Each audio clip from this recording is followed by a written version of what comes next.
We are looking, as we speak, ladies and gentlemen, at the biggest story of medicine of our times. It's called GLP-1.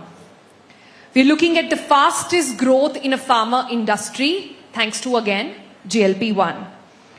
This is a drug that has captured boardrooms, living rooms, even courtrooms. So what exactly is GLP-1? What does it do to our bodies? And I don't know if you know it yet, but everybody sitting over here, history is going to write down and talk about us as the generation of GLP-1. You just don't know it, but over the next few minutes, we'll tell you just how. Today, I'm very glad to have on this discussion with us, for the very first time, all the key stakeholders on this weight loss journey. Let me quickly bring them up on stage. We have Dr. Shashank Joshi with us here. Round of applause, please. India's leading endocrinologist, somebody whose word is taken even by the Prime Minister. Dr. Muzaffar Lakhrawala is here with us. Please join him on stage. Also with us today is the President and General Manager of Eli Lilly, Winslow Tucker is here with us. And I'm very glad to have on stage people who often decide not to come in the limelight, but today they have. Let me please bring up on stage Neerav, who's been on GLP-1, has been on a weight loss drug for the past 2.5 months, and also Blanche, who's been on the weight loss drug for the past 6 months.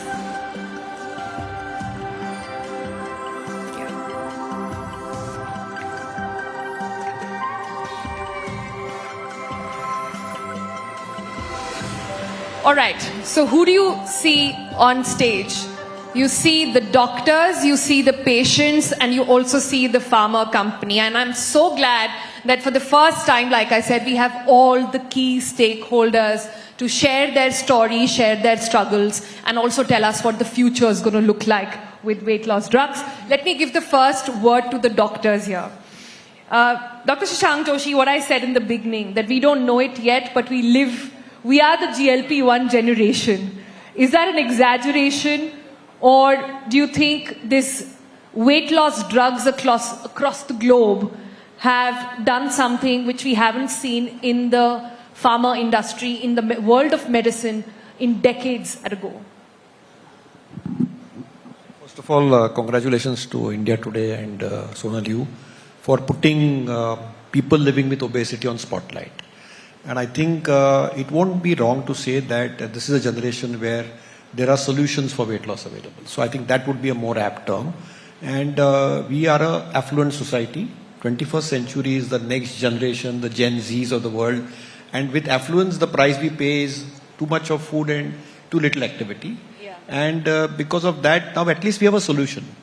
One of them is, of course, pharmaceutical. So it's just one of those specs among the multiple solutions available. So I would clearly say that this is a generation in which we are getting some compelling agents with evidence, which we probably are changing the way food industry will change, or the way human behavior will change, addiction will change. So this is exciting times. As Charles Dickens said, we are in best of times but worst of times. Yeah. So I think the best of times is that we are affluent, we are growing as a country, as an economy, as a GDP. We are very proud Bharatiyas.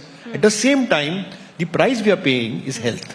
Yeah. And I think people living with obesity are the best of brains who can actually bankrupt their own health with more than 200, 300 disease complications. Yeah. So I think it's important to recognize that this is a disease and we have a solution. Obesity is a disease and we have a solution. I think that's the mindset that we are all in. Dr. Lakhrawala, can we come to you next? I think every time I talk about obesity, I have two very diverse opinions.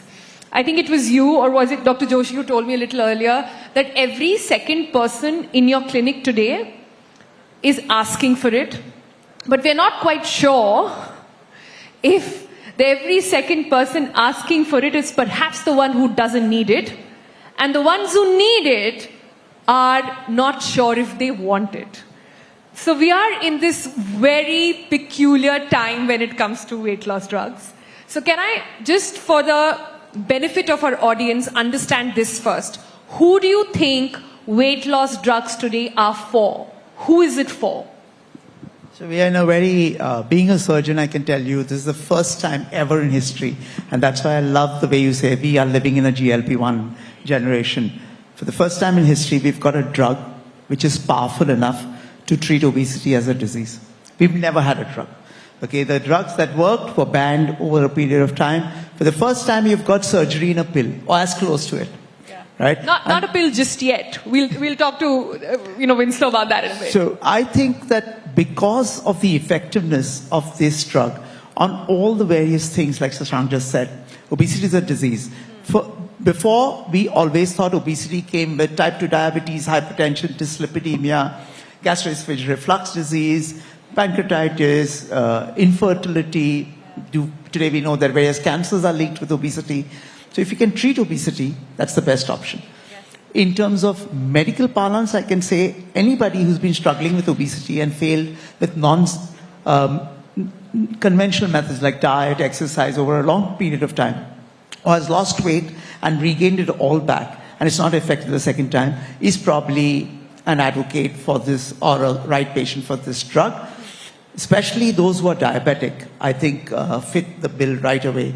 Diabetes, which is expanding and getting much worse, like eye blindness, retinopathies, nephropathies, various other things. So I think we are in an exciting generation. I think this drug should be used by all those people who failed conventional methods of diet and exercise. Those who failed conventional methods of diet, I think that's what the takeaway over there is. Let me bring in Mr. Tucker over here. Every day, covering health and wellness in this country, I meet one person who tells me that their life has changed because of GLP-1. But every day, there is also a headline. There is also a lawsuit. I want to understand your perspective. How is the industry dealing with it? And what are you then doing for responsible consumption? Well, thank you for asking that question, and thank you for having me on the panel. First, I want to talk about what these drugs are.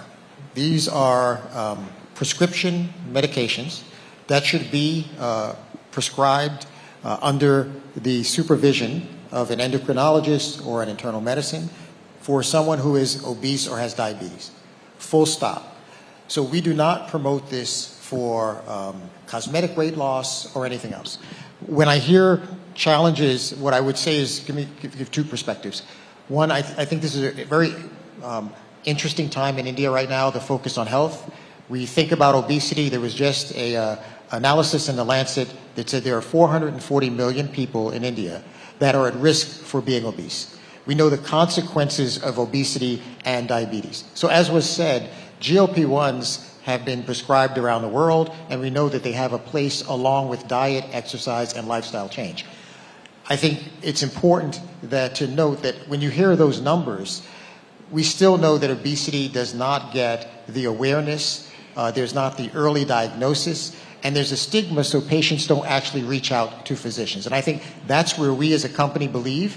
We promote to our label. We do not promote or condone any use that is off-label. But we also believe that there are more voices and more collaboration between us, healthcare providers, government, and so forth that needs to raise awareness around obesity and diabetes. And we've launched a disease state education program, which is all focused on taking away the stigma of obesity and asking people to go talk to their healthcare professionals. Last thing I will say, we know that if you talk to a healthcare professional, a patient is more likely to develop an obesity plan, to stick to that plan, and they are also more likely to significantly lose more than 5% of their weight.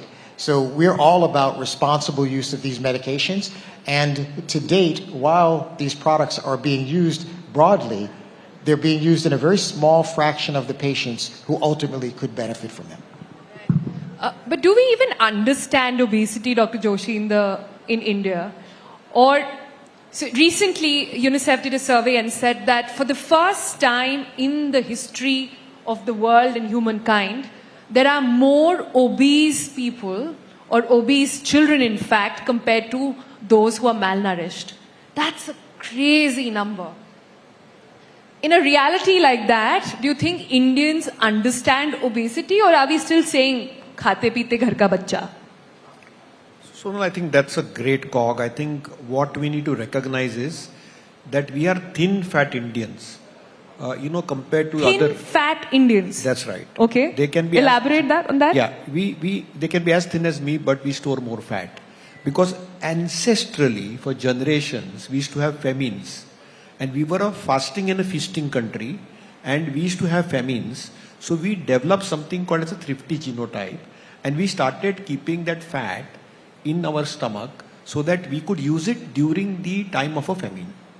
And most Bhartiyas or Indians were fundamentally agrarians. They were physically active, and chairs were, only for the kings and the queens and the thrones and the affluent people.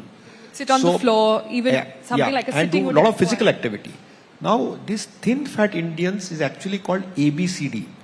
ABCD means adiposity based chronic disease, which means we have extra fat cells in our body compared to, say, Winslow from African American lineage will have less fat, and somebody who's a Caucasian will have less fat in their body composition for the same BMI. And therefore, even if your BMI is normal, we store more fat. And therefore, we do waist to height ratio, waist to hip ratio. And this thin fat Indians... Let me just take that moment to educate everybody as well. BMIs for Indians do not apply, right? Right. That is not the gold standard anymore. So if anybody is thinking about whether or not they're obese, BMI is not what you should be looking at. You should be looking at stuff that you've just mentioned, the body fat percentage, your hip to waist ratio. or the waist to height ratio. Yeah. And just, even if you look at BMI, of course, if it's about 27, -2 every time. That's the way we put out a guidelines way back in 2007. And I think as Indians, because we have become affluent in the last 2-3 decades and become very sedentary, we have become digitally intoxicated, and our sleep time has come down. These all lifestyle factors with pollution adding to the cog actually has propelled extra deposition of fat in our human body. And that fat at wrong sites like the liver, the heart, is deleterious to health. In the heart it is called as EAT. EAT means epicardial adipose tissue. In the liver it is called as MASH, which is the metabolically associated steatohepatitis, because they don't like to use the word fat. Fat has a lot of stigma. So we recognize that. We don't call someone obese. We call people living with obesity, people living with diabetes, because we recognize these people have challenges and we are here to help them out. And that is the scientific way to rationalize it. So I think in India, we are thin fat babies and we eat too much and we do less physical activity, we sleep less, and we have become sust and must, and we are digitally intoxicated. We need to switch. We need to switch. Dr. Lakhrawala, I want to understand this from you. A lot of people still think of GLP-1 drugs as a shortcut. I've heard this criticism time and again. Every time there's a campaign that goes out with a celebrity, Serena Williams was the latest one, everybody said it's a shortcut. Do doctors like you see it as a shortcut? So just to round up what Shashank said, I think as Indians and Asians, I believe that our body, the genetics are there. It's the environment and what we do that pulls the trigger. And that's why we've got an entire generation that's becoming obese, that's becoming diabetic. It's almost like we just had the communicable pandemic of COVID. This is the non-communicable pandemic of diabetes and obesity that we are struggling with. As far as the shortcut goes, I would say that obesity is a chronic disease. The moment you say chronic means it does not go away. And ask anybody who's trying to lose 5 or 10 kilos, how difficult is it to maintain that weight loss? And therefore, if someone's with 40, 50, 60 kilos more than what they ought to be, it's always going to remain a lifelong challenge. And therefore, anybody who's looking at a shortcut solution for obesity, which is a chronic disease, I think is talking about something completely different. So if you're looking at a chronic long-term disease, the options have to be long-term, not shortcuts. Shortcuts will never work. That's why a diet or a lifestyle change which will last you a lifetime rather than for a month or for a season is always going to work. So anything along with GLP-1 or its accessory drugs with the diet and lifestyle modification has to be a lifelong change. So I'm hearing you say that it aids weight loss. It aids a healthier mindset. In itself, it should Food not be seen. preferences. Food preferences, lifestyle choices, in itself should not be seen as the one-stop solution. As It should never the one. be. Yeah. We've heard all three of us say it is along with diet and lifestyle changes, not as a standalone. Yeah. But enough of us actually talking about it. Let's bring in the people who have actually been on GLP-1. I'm very happy that we have two of them who've decided to sort of come out and speak in the public for the first time. Let me first bring in Nirav. Nirav has a very interesting story. Nirav has been on GLP-1 drugs for the past 2.5 months. Nirav, आप हमें बताना चाहेंगे कि आपने कब शुरू करा GLP-1 और क्यों शुरू करा? Approximately 2.5 months back मैंने GLP-1 start किया, and 6 or 7 years back I had been treated with bariatric surgery by Dr. Mufi, and I used to weigh 170 kgs, 168, 170 kgs. And when I had decided to go for a bariatric surgery, and it was a very successful surgery, and my weight, I came down till 96 kg, from 168 to 96 kg. 168 to 96 kg. 96. And that was maybe in a year's time.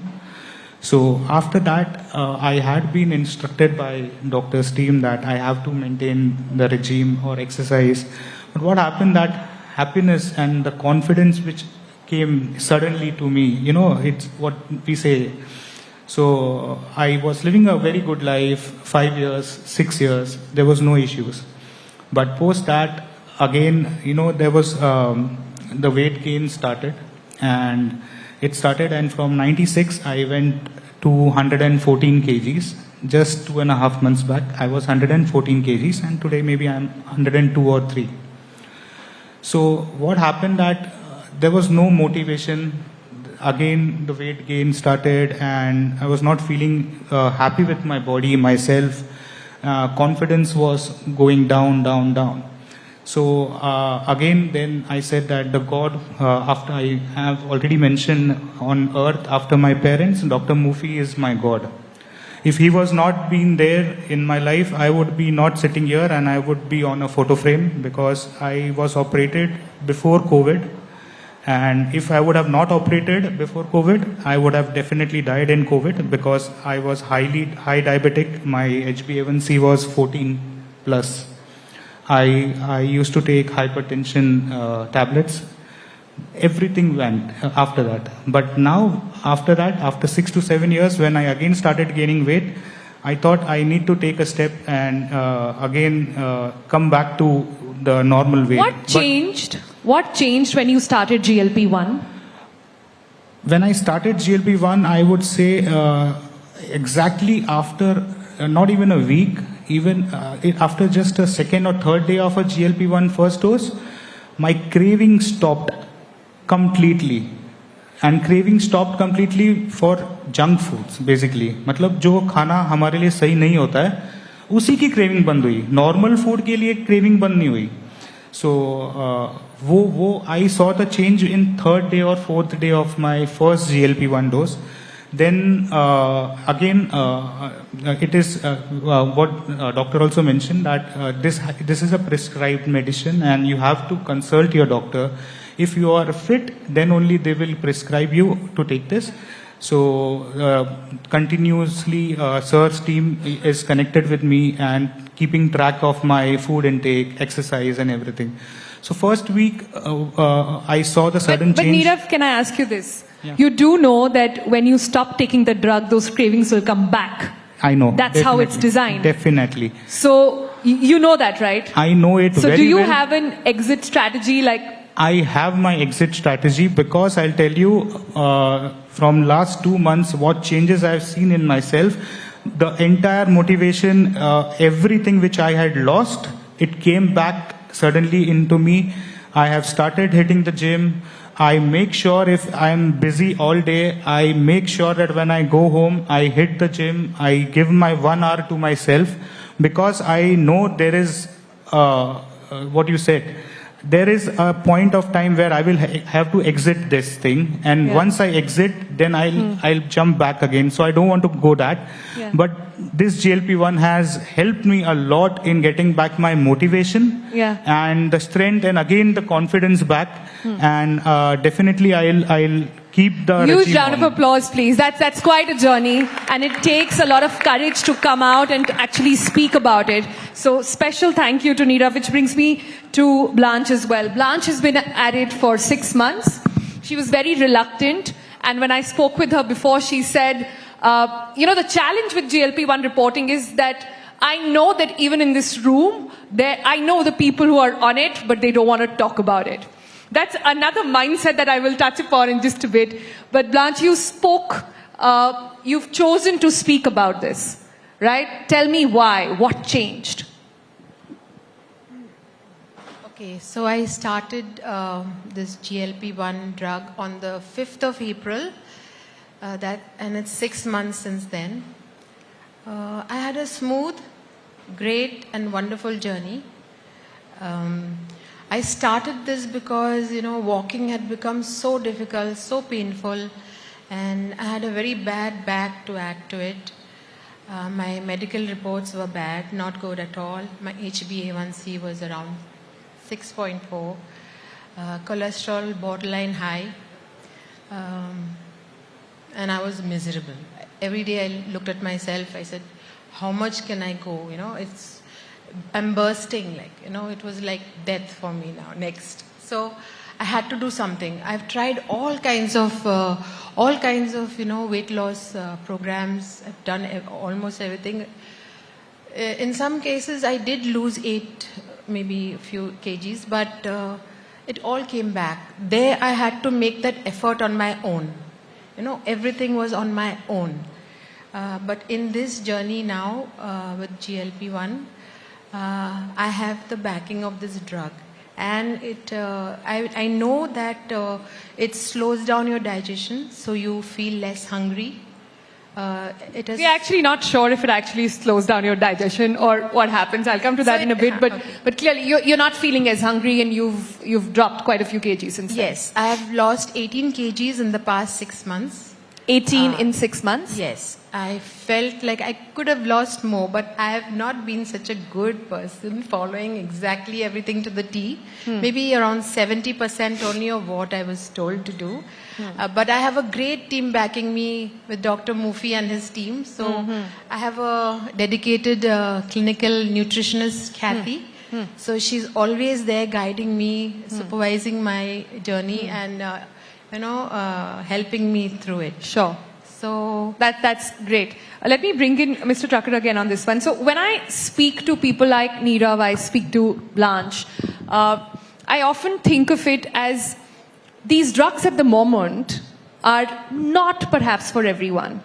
These are people who are affluent, who can afford it, who can perhaps manage to make it.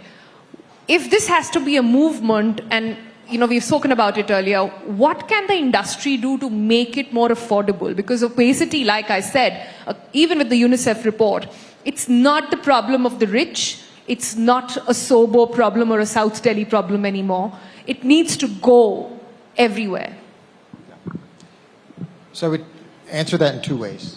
One, there are innovator GLP-1 products today, and the pricing of those are based on multi-factors. The efficacy of the product, the impact that it has on health costs for the system, the impact it has for a patient, and so forth. And so that's what's included in that. As a responsible company, we are focused on reducing the burden of obesity worldwide and in countries. Now, that's the innovator portion of GLP-1s. There will also be a generic portion of GLP-1s as well. And so there'll be expansion of that. In addition, I think that GLP-1... How soon? I can't talk about other products, but I will say that there will be generics of GLP-1s that will enter the market at some point. In addition, we are investing in a pipeline of products that are GLP-1, GIP-1, and glucagon receptors, because we believe that these different products will have different effects on blood glucose, on weight, and it will give clinicians tools that sometimes these products may be synergistic, that they can then personalize treatment for patients. And I think you heard, and patients are now looking for reduction in glucose, reduction in weight, but also looking at what can these products do for them in making them feel better. Also reduction in complication. Currently it's still a shot, it's a pen, it's still an injection. How soon, I know Eli Lilly has done phase 3 trials already in the US. How soon can we have a pill? Sure. What I want to just first start saying is, yes, you're talking about our pipeline of an unapproved product yet, which is a pill. So we are doing studies on that. As that comes forward, we will look to bring that to India as well. And if approved, I believe that product could have great promise for patients in India, particularly because we know that injections are sometimes not as easily accepted across the population. Right. Dr. Joshi, we have to, when we talk about obesity, we cannot overlook the fact that the recognition is not there. Like I said in the beginning, when I speak to endocrinologists across, I hear them say that every second person in their clinic is perhaps the one who does not need it, who's currently coming in asking for it, and then there is resistance on the other side. I'm trying to understand what conversations do we need to have to get that narrative sorted? So I think most important thing is that this is a disease modifying drug and a complication preventing medication. So if you're treating the root cause of obesity, which is the mother of say 300 diseases, mental health diseases, mechanical complications, heart disease, diabetes, cancers, and you're getting into lifestyle, muscle strengthening exercises, some yoga. I appreciate our Prime Minister talking of Fit India and the Yoga Day, some Surya Namaskar, some muscle proteins, then maybe appropriately indicated GLP-1 in the most sick cases. They benefit the best. Most of the outcomes come where we are able to save them from a heart disease or a kidney disease or a brain attack and complications like sleep apnea, for example. They don't need their CPAP machine anymore. So fundamentally, these are disease modifying drugs and they're changing their quality of life and we are able to avoid complications. So those are the people who really deserve it. And I think that is where the triaging comes in. This is not a pill where you are coming to fit into your gear for a marriage ceremony. That's equally important. And I recognize what Nirav thinks, that image is very important. And he went down a little bit because he realized that it was like a false sense of security. 5 years he lived with it. Then he dipped down. And again, he had Mufi and his wonderful team, who's a great friend of mine, who could get him back in order. Now he's got his beyonds back. And so is true with Blanche.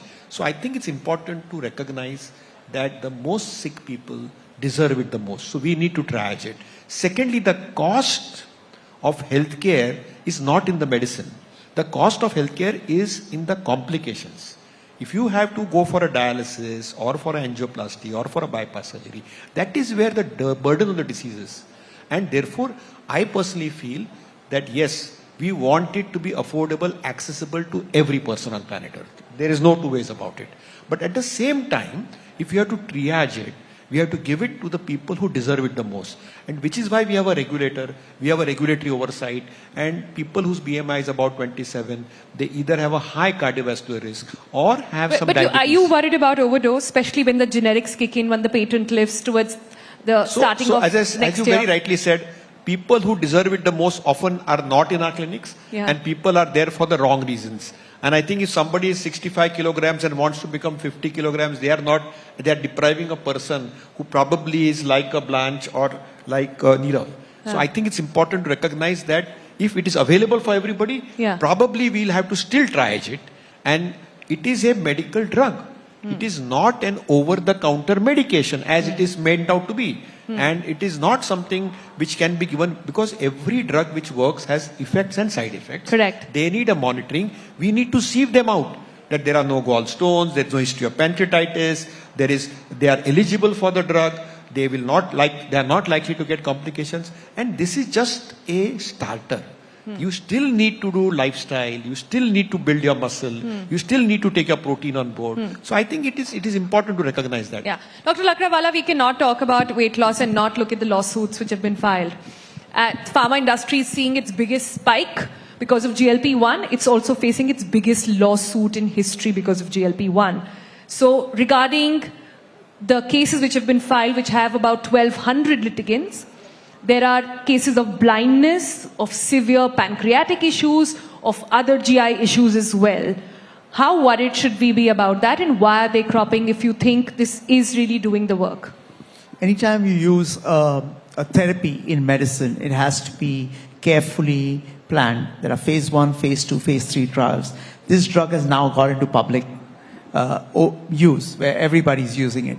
We must realize the benefits of this drug for an obese generation. It treats, there's something like MACE, where it decreases heart events, it decreases fatty liver MASH, like he said. It prevents certain cancers in the future. It treats infertility and various other drugs. So yes, I do understand there are a few cases that have been reported of accelerated blindness, pancreatitis, but as physicians, we rule out people with pancreatitis and don't give them this drug. Gallstone disease, anyone who goes on a diet can have an enhanced risk of gallstone disease. So we have to be careful. The important thing to remember is, let's not throw the baby out with the bathwater.